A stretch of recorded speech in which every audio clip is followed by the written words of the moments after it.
If you see anything strange about me, it's because I'm a recovering psychologist from Berkeley. Father, nobody's perfect. We know that. I know, and you know it's a lifelong process. I'm not sure I'll ever get over it. But one of the things that in my earlier days that was a real joy for me was when I taught. I taught high school. I taught at St. Mary's College High School in Berkeley for quite a few years. And then I also, before that, I taught in a small college in Portland, Oregon. I taught psychology. And one of the things that I noticed, there was a friend of mine at this college in Portland who was like a mentor to me. He was about 15 years older than I. And picture this. He was a short guy, wore corduroy sport coats with Pendleton shirts and blue jeans and boots. And he had a great big messy beard and messy hair. And he was the most popular professor on the campus by far, both graduate and undergraduate. Everybody loved him that had it. But he was up for tenure. And those of us who knew him knew he wasn't going to get tenure, because getting tenure is really very much a political thing in most universities and colleges. And if you don't fit in with the image, now I fit in there. I wore, tweed jackets, sport coats, bow ties, slacks, trimmed dark brown beard, trimmed dark brown hair. I looked the part of a professor. And and my dad was a golf pro, so I had my dad's personality, still do. And so I really connected with the other faculty. But one day, we had a cocktail party, the faculty. And I was talking to two of my colleagues. And one of them said, this is a pivotal moment in my life when I heard this. He said to the two of us, I am bored out of my mind, and I still have 3 years left to teach before I can retire. He said, I haven't had a student that's inspired me for years. And the other professor said, oh, do what I do. He said, I play a game with my students. I set out to destroy every belief system that they came to college with, from their parents, from their church, from whatever. Even if I agree with them, I'm going to destroy everything they believe. It's fun. And the other professor said, what a good idea. I was so shocked by that I took my cocktail, I think it was a Manhattan, and I walked away. I didn't even say anything. What could you say to some idiot like that? I walked away. And I went over to some other colleagues, one of them being Jerry, who was the one who was the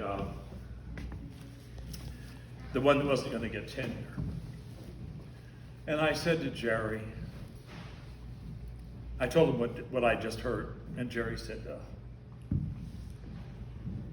And then I asked Jerry, what is it about you that makes you the most favorite of all your students? Of all the students, pretty much everybody. I said, the faculty, a lot of them don't like you. We obviously know that, but what is it about you that makes you so loved by your students? And he said, well, probably because they know I love them. And they know that I respect them.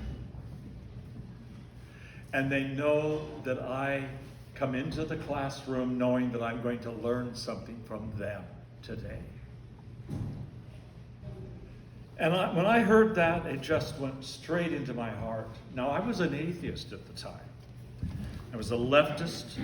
I was a member of the Central Committee of the Socialist Workers' Party, which is why there are people out there who know this about me that want to kill me. I've been threatened numerous times because I betrayed the cause, you know. But when Jerry said that to me, my first thought was, you know, I'm like Jerry. No wonder he's my friend, because I love my students. I love my students. And the only reason why I was teaching is because I love students. I loved them. I loved them. When I was teaching at St. Mary's College High School, the same thing happened. I have to tell you a little side story about that place. There was this Christian brother. I was the token Orthodox there, but this is a Christian brother who was the vice president, and he was the dean of discipline, and he loved being the dean of discipline. And one day he decided that he was going to ban skateboards from the campus. So the announcement was made that anyone who has been bringing their skateboards, you are not to bring a skateboard onto this campus, period. Well, I happen to love my skateboarders. I didn't skateboard. I valued my life too much to try. But I decided I'm going to do a little thing. So I told all my skateboarders quietly, there's the lower parking lot. You come across the little bridge into the campus. There's the lower parking lot and an upper parking lot, and then the campus, which was kind of designed like a college, different separate buildings. I said, I'm going to park my Toyota in the lower parking lot, and I'm going to leave the trunk unlocked. So when you arrive, once you start to cross that little bridge, keep your skateboard hidden. You go to the lower parking lot, pop my trunk, put it in there, and then at the end of the day, since I'll still be there, you go there, leave it unlocked, pick up your skateboard, slide it off the campus, nobody sees it, and you go back on your skateboard. Many years later, a young man, probably about 35, came up to me in the grocery store on Vashon Island. And he says, Father Tryphon. And I looked at him. I didn't recognize him. He had a beard. And he said, I was one of your skateboard students. And he says, I have to tell you that you really, what you gave us by letting us bring our skateboards was enormous. Now here's the thing about young people. And this is why when I first moved the monastery from the Bay Area to Vashon Island, I remember I went through a period of time of what in the heck was I thinking to do this, because I was missing teaching. And so I felt this sort of sad emptiness. But over time, the Lord heard my weeping. And so now I have a ministry to young people. And the reason why I started doing my podcasts and my blogs years ago was because I read where Patriarch, what was it, the previous one? Alexei. Patriarch Alexei said to his bishops, if we don't use the internet, only the devil will. And as you were alluding to young people, or to adults, older people, who use it for the wrong reasons or use it too much. And he said, the church must use it. So I decided to do that. So my initial thing was I had a young man who was working for a high-tech company in Seattle, lived on Vashon Island, was a spiritual son. And he came to me and he says, Father, my boss just stopped by my cubicle last week, and he told me that I cannot bring my Bible to that cubicle. And he said, so I don't know how I'm going to do my daily readings of the epistle and gospel that you've asked me to do. And I said, are you allowed to go online and read your email? And he said, oh yeah. I said, I'll tell you what I'll do. I will post the daily scripture readings to you. So I started doing that, and then I added the saints of the day. And then I would do a little quote of the saints. And one day my brother, who's an author and a composer, my younger brother said, you know, the best things you do is when you write something of your own. Why don't you start writing? And I said, I got to be inspired. And my brother said, do you think that I only write when I'm inspired? He said, I get up and I have office hours in my living room. I go to my desk and I start on my typewriter and I write. He says, sometimes I write for, 20 minutes and it's garbage, but it gets me going. So he said, you need to do that. Just start writing, even if it's just a couple paragraphs, and then see what happens. But then he said, you need to write like you speak. Well, I was plagued as a child with dyslexia. Nobody knew about it back then.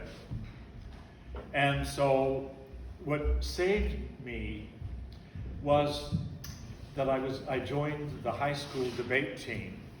And I only did that because my two best friends in middle school, when they were approached by the high school debate teacher, and she wanted them on the team because some of the teachers had recommended them, and they said, "Oh, well, we'll only come onto the team if our friend will." That was me.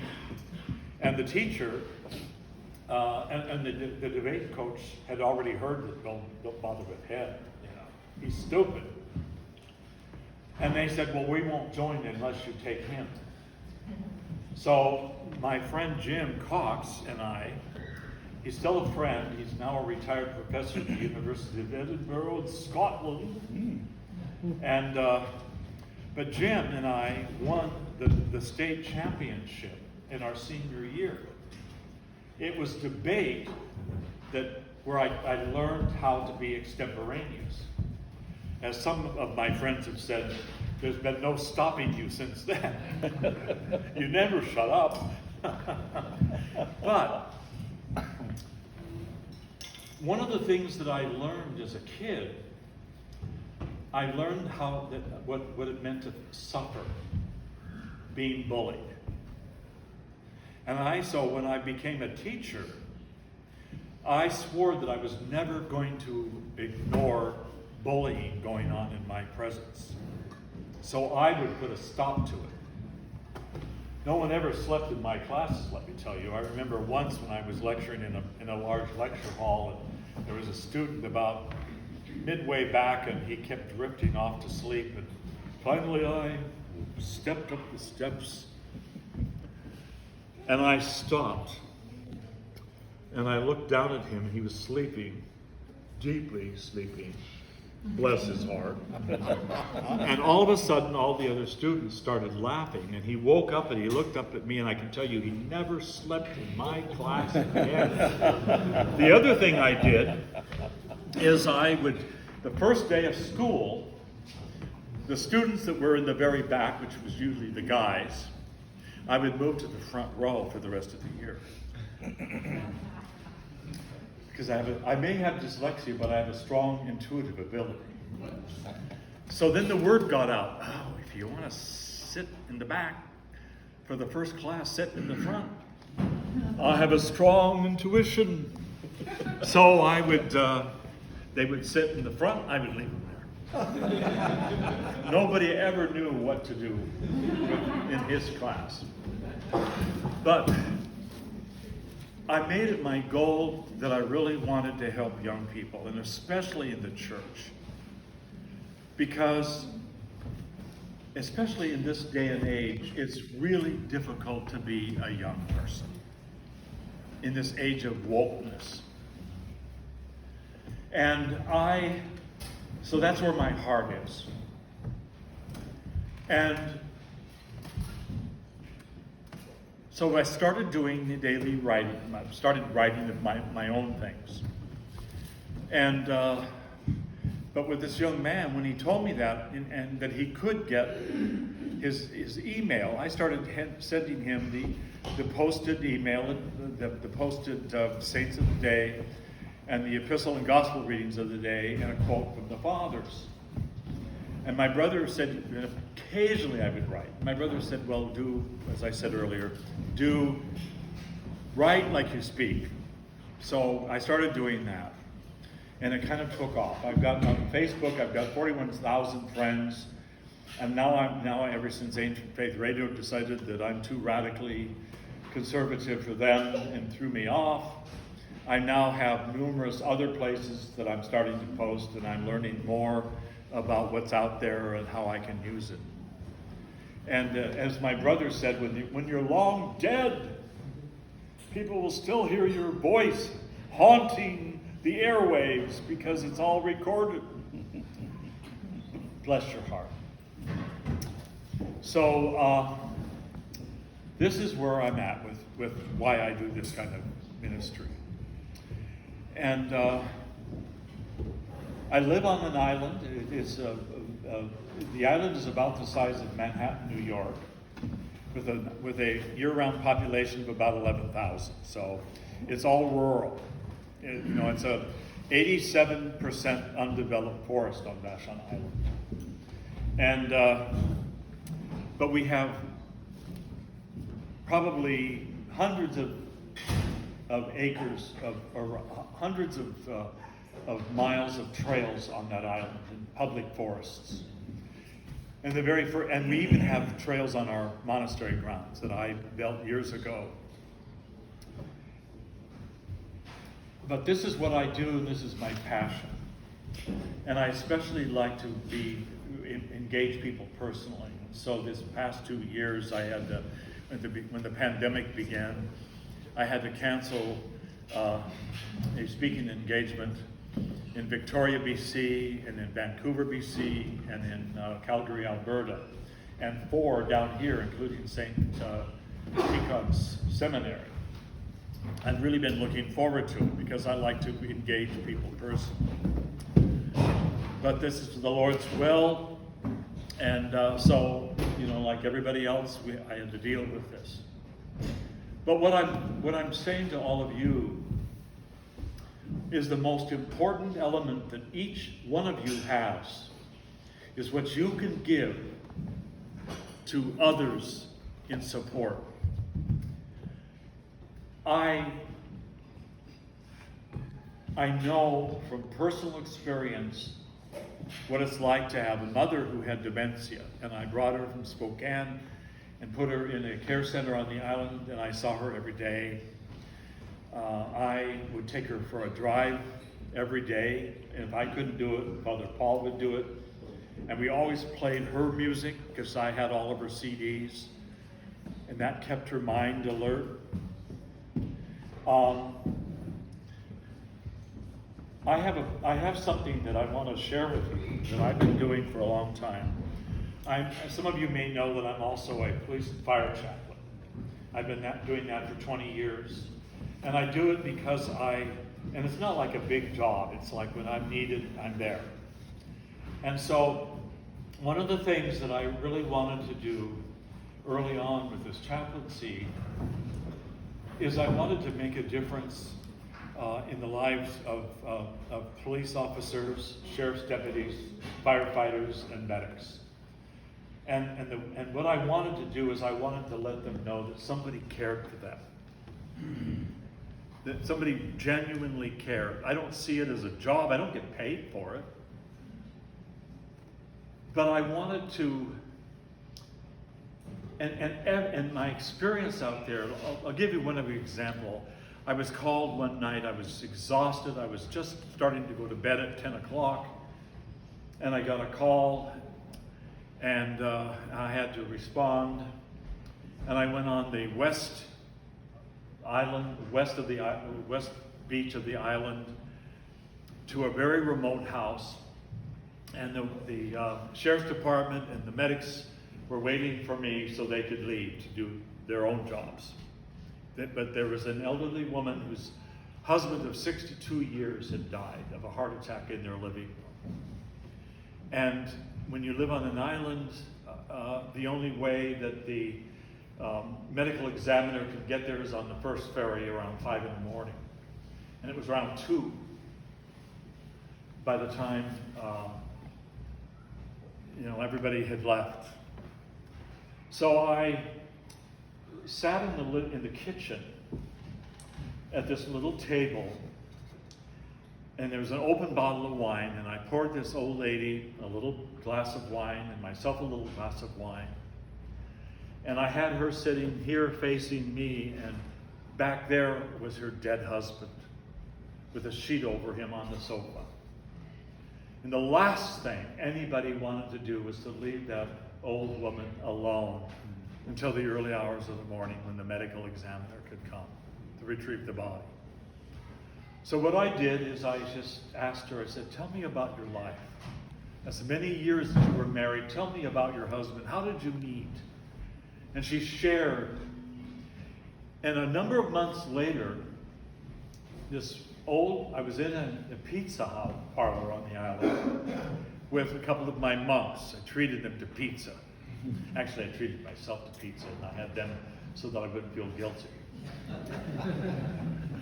And there's a couple sitting at another table and an old woman with them, and the woman kept looking at me.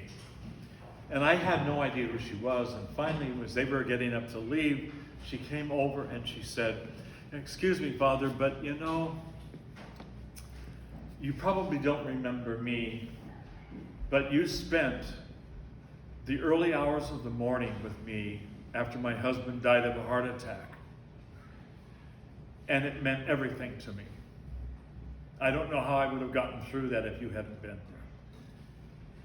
And what that tells me about every one of us is that if we're paying attention to people around us, we will know that those opportunities come to us on a daily basis even.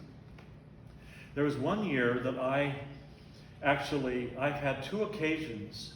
One where the Lord sent an angel unaware to me. I had been suspended.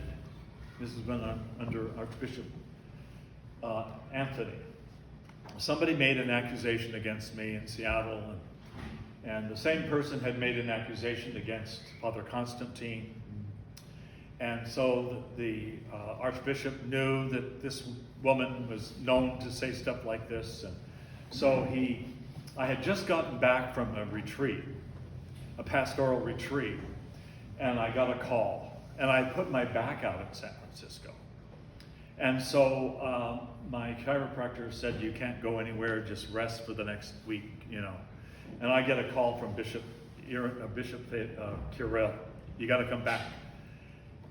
And this is on a Friday. He said, you got to come back early tomorrow morning. The first plane you can get will reimburse you, but you have to come back. And I said, I'm in pain, I can't. He said, you got to. So I got to the airport. He asked me to hand him my cross.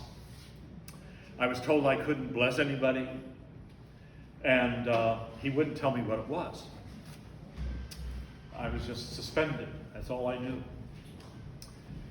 So I'm staying with friends in San Francisco, about 20 minutes from the cathedral, walking, and I took a side street, and I'm just thinking, oh my gosh. And I'm walking along, and it's raining, and there's a covered area to wait for the bus. But next to it is a bench, and there is an old woman lying on the bench with her back to me. And you can tell that she is a homeless person because she's got all these bags there. But she's in the rain. So my immediate thought was, this woman must be dead. And everybody's just walking by or driving by, and nobody cares. So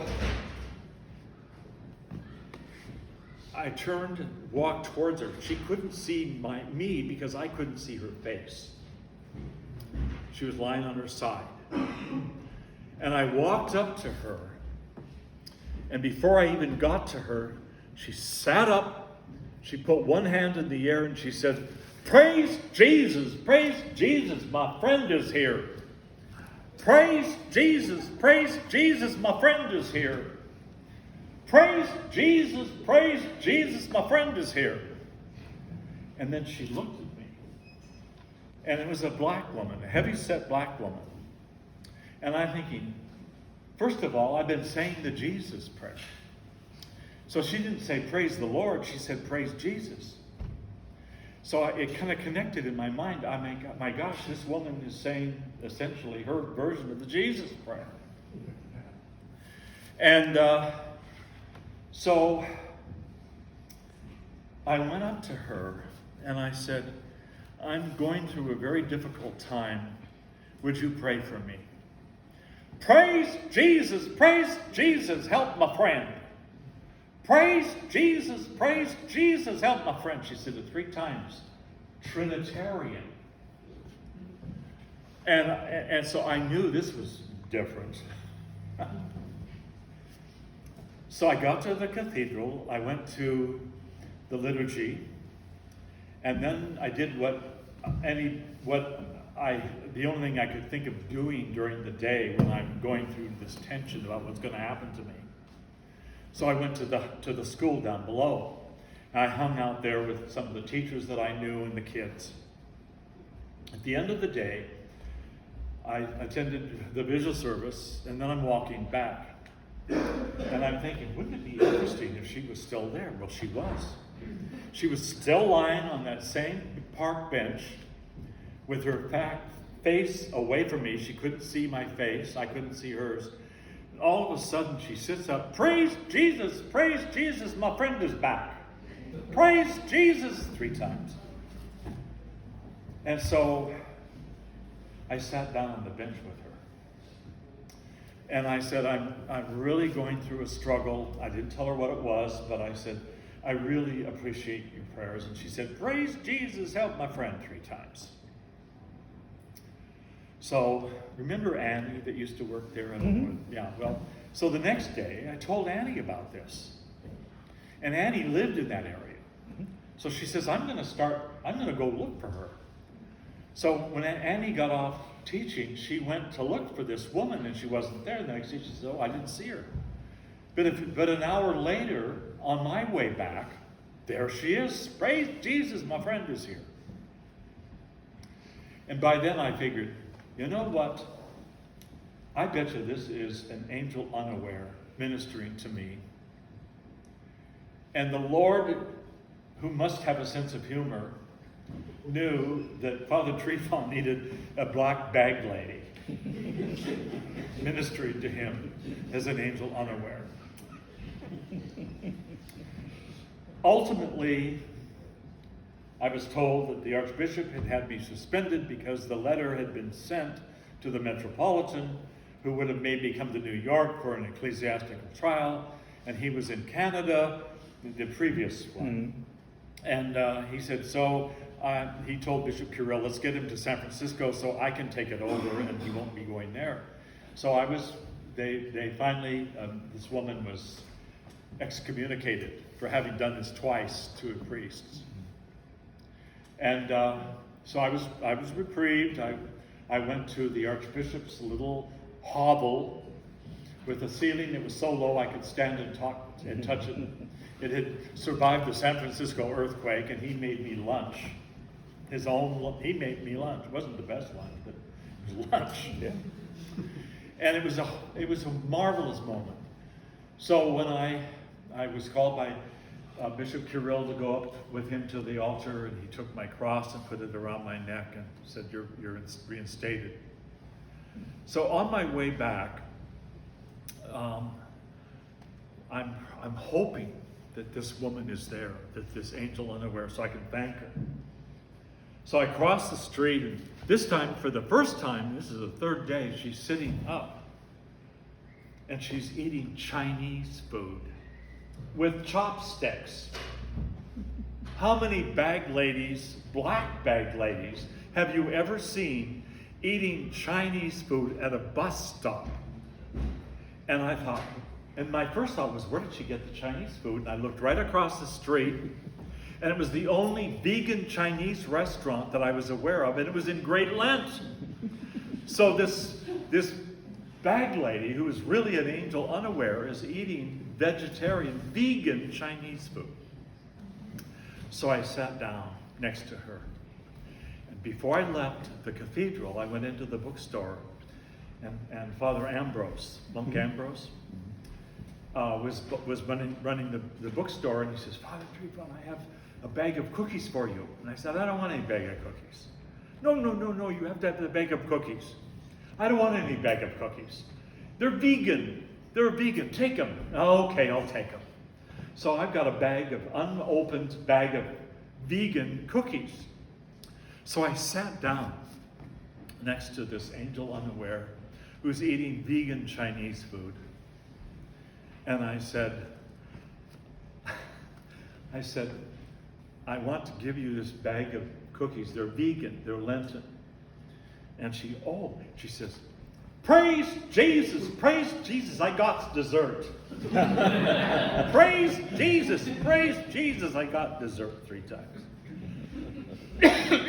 So, one of the things about an angel unaware, I got to get some coffee in my throat here.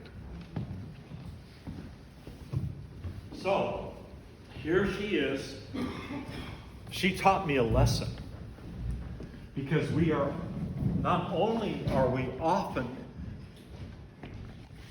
sent by God, an angel unaware, to meet our needs at that moment, but sometimes we're called to be that angel unaware. And one of the most memorable moments that I have of having been called to be that angel unaware was I was in Portland, Oregon, to go to confession to my spiritual confessor. He's a man, he's still alive, Father Andrew, who's now a tantric monk, and he's exactly 20 years older than I. His birthday is November 8th, mine is November 9th. And I've attended a number of his birthday gatherings, thinking that it might make me feel younger because he's 20 years older, but I never feel any younger. I'm still 76. 76 trombones and a clarinet. That's my new theme song. So here we are. I was there to see him, and then I was going to get together with some old college friends. So I decided that I was going to go to, in my youth, I was a long distance runner. And one of my favorite places to run was this trail of switchbacks that goes up into this vast primordial forest that is on the Columbia River at Multnomah Falls, which is one of the highest falls in the country. And so I drove there. It was wintertime, and there was only one car in the parking lot. I figured somebody working there. So I parked my car, and I went up the path, and I crossed the little bridge over the lower falls, and then I started up walking where I used to run. And I got up there into this primordial forest, and I was probably maybe a half a mile into this forest, and I saw a young man sitting on a fallen log. And he had his back he was sitting kind of like this, and I was coming from there, and I knew he didn't see me. So I called out quietly, hello, just so he wouldn't be frightened. And he turned to me, and he said, are you a messenger from God? I was kind of startled by that question. And so I said, well, I am one of God's regional representatives. And I said, do you mind if I sit down? So I had a borrowed pack with water in it and some coffee and a sandwich. So I said, could I share my sandwich with you? So I gave him half the sandwich, and we shared some coffee. And we'd been talking for about 10 minutes, and all of a sudden this young man reaches into his pack, and he brings out a revolver. And my first thought was, uh-oh, gonna shoot me. But he said, I came up here to commit suicide. And the reason why I thought you might be a messenger from God is because I had prayed that, God, if there's any reason for me to live, send a messenger to tell me. And so here I am. I said, well, I'm the messenger. God, I didn't intend to come here. I said, this was a last minute decision. And I said, now I know why. So we talked for quite a while. I got him through it. And then I said, he handed me the revolver. I asked for it, emptied the bullets, put it in my pack, the revolver. And I said, let's walk down together. So we walked down the switchbacks. And at his car, I gave him the empty revolver. And I said, I want you to tell your dad that you got it out of his drawer, of his desk. Because he needs to know how close you were to killing yourself. And you need help. But what it really did for me is it really made me realize that every one of us has those moments when God is calling us to be the angel unaware. And where we are called to help somebody else. And we'll never know when. But we also need to be paying attention to that moment when an angel unaware, literally an angel, comes to us when we're in need. And so this is what it means to be an alert Orthodox Christian. That we need to pay attention. Because this life that we have now, that our society tells us is all important. It's all important, especially young people. Because young people are told, you've got to get an advanced degree. You've got to get a good job. You've got to get a good spouse. You've got to get a nice house. You've got to have lots of money. But none of that can be taken to the life to come. Our life in this time that God has given us is not about the acquisition of things. It's about the acquisition of a humble and a contrite heart. That's what we need. That's what we need. And it doesn't matter how young we are. It doesn't matter how old we are. And as I said in the homily earlier, you men who have children need to take it very seriously that as Orthodox Christian men with children, you are the domestic priest. And that means you have to minister to your children as a priest. And you need to give them what they need, because one of the main reasons why boys leave Orthodoxy is because they've grown to believe that Orthodoxy is about their mom's religion. Even though dad goes to church, mom is the one that makes sure they say grace. Mom is the one that maybe leads them in prayer in the home.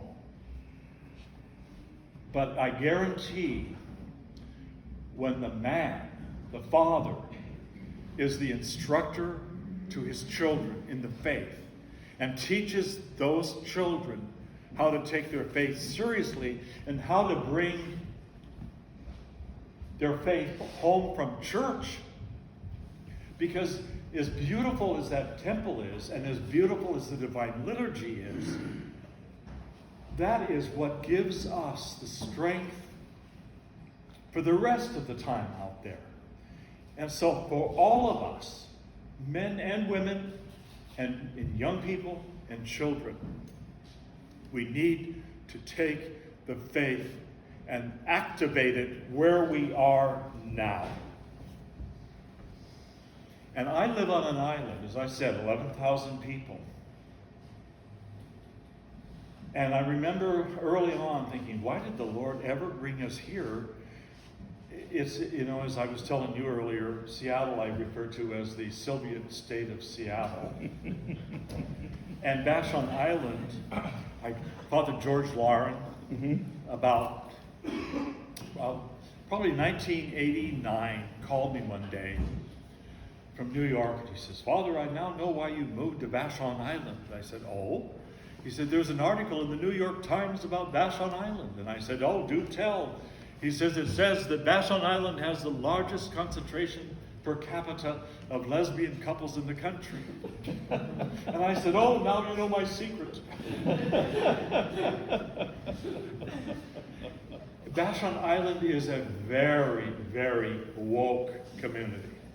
The only poster I saw, for instance, of Trump during the election was gripped in the hands of an angry woman who pulled over her car, rushed out, grabbed a poster off the street, crinkled it up, and was heading to her car. And I pulled over and I said, what are you doing? I said, don't you believe in free speech? That's not yours. She says, what are you going to do about it? Call the police? And I pulled out my badge and I said, no, I'm not going to call the police. I am their chaplain, but I am going to take your picture. Click. She was driving this tiny little red car, miniature car, with a license plate, I kid you not, that said, tiny car.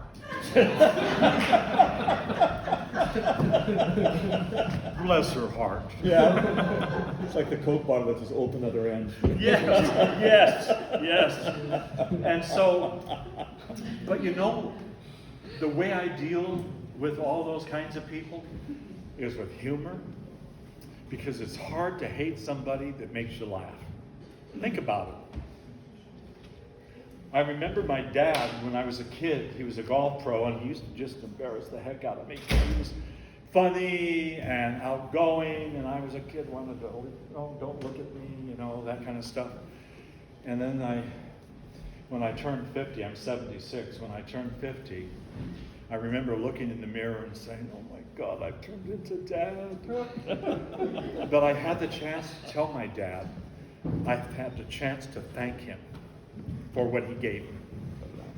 From my dad, I learned I have a sense of humor. From my mother, I have good interior taste, because she was an artist. She was a pianist and a composer, and she played the organ in the Lutheran church. And when I left my previous occupation and became a monk, she was very upset. Her statement to me was, you kind of look like an old hippie again. You have long hair and a beard, and you wear weird clothes and things around your neck, and you smell of incense. And so, you know what I did for my mom? I didn't want to be one of those people that pushes Orthodox books and icons on people that you want to convert. I started praying, God, please help me become the very best son I could be. And the pivotal moment was when Father Gregory Horton, Antiochian priest from Coeur d'Alene, Idaho, came to visit the monastery. And he didn't know it, but I had been gathering up, I had a box about this big. For months, I'd been getting little tiny gifty items and individually wrapping each one of them with Christmas wrap, because I wanted to gift my parents with this box of Christmas gifts for under their tree, because my mom used to do that when I was in college for me. So I said to Father Gregory, would you please deliver this to my parents in Coeur d'Alene? He said, sure. And I said, be sure and open the box and tell my mom that all the little gift-wrapped gifts in there are going under the tree, not to be opened till Christmas. And then before you leave, would you give my mom a hug from her son? And the afternoon he delivered it, my mother called me. And she was so excited. She was like a little girl giggling about all the gifts. And then she says, and before he left, Father Gregory gave me a hug. In all my years, I've never been hugged by a Lutheran minister. And I said, Mom, it's an Orthodox thing. People are hugging people. Priests are hugging people all the time. We're all hugging people. Very huggable. And so my parents, 2 months later, became catechumens. And then I went to Coeur d'Alene, and together with Father Gregory, baptized my parents. Glory be to God. And my parents are buried in the churchyard, their new cemetery. My dad was the first person to be buried in their new cemetery. So that's all I've got to say. Glory be to God. So, glory to God. Can I hear a glory? Glory to God. Thank you, Father.